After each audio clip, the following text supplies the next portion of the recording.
Pangna manusia sina taqwa teh lantaran Allah Rabbul Alamin ngadamel ieu alam dunia teh teu abadi hanteu langgeng. Sok loba apanan barudak ngora ari bobogohan dina surat kanu pi pamajikaneun teh apanan dirayu teh nya. Cintaku kepadamu non abadi.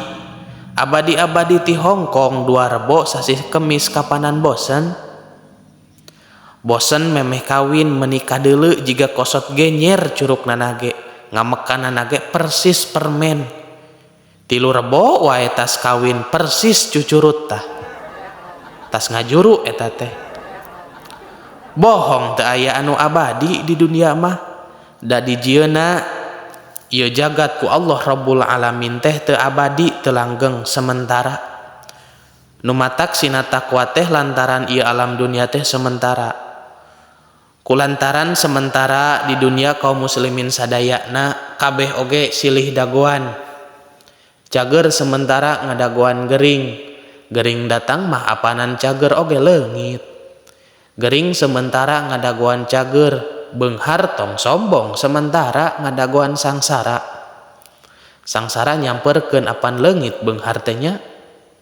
Keur sangsara tong tepi kamaehan maneh sementara sakedeung eta teh ngadagoan beunghar. Beunghar datang mah kapanan leungit sangsara oge. Sok aya kitu anu bareng tara aya. Sugan ceuk ibu teh nya beunghar nya sangsara. Sok aya anu kitu tara aya anu kitu. Sok aya anu ngaheot bari dahar tara aya da. Di mana ngaheot liren tuang, di mana tuang liren ngaheot. Di mana beunghar liren sangsara, di mana sangsara liren beunghar sementara eta teh. Bapa boga kakawasaan keur kawasa jadi hansip atanapi jadi palurah tong kabina-bina teuing diigel-igelan sementara eta teh. Cenah aing ieu panggagahna sementara ngadagoan pensiun atawa dipecat. Geulis sementara ngadagoan nini-nini nyamperkeun, gagah oge sementara ngadagoan rempok.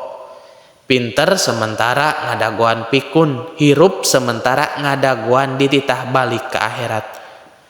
Kusabab kitu kaum muslimin sadayana disebut wae ku agama Islam yen ieu alam dunia teh tempatna ujian.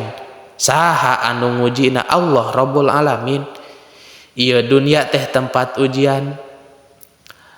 Mung diuji cenah abdi mah ajengan atuh ari mung diuji mah geura ngamprah iraha rek maot. Ari sakola hayang ari ujian emung eta jelema naon nya kasebutna kira-kira. Sugan ceuk putra ibu teh mah ayeuna mah moal sakola da keur ujian. Ari beres ujian mah engke arek sakola deui. Ye ulah kitu nya kunaon ari hirup hayang ari diuji mung ku Allah. Setiap jalma nu butuh ku hirup kudu siap diuji. Da dunia tempat ujian saha anu ngujina nu bogana nyaeta Allah Rabbul Alamin.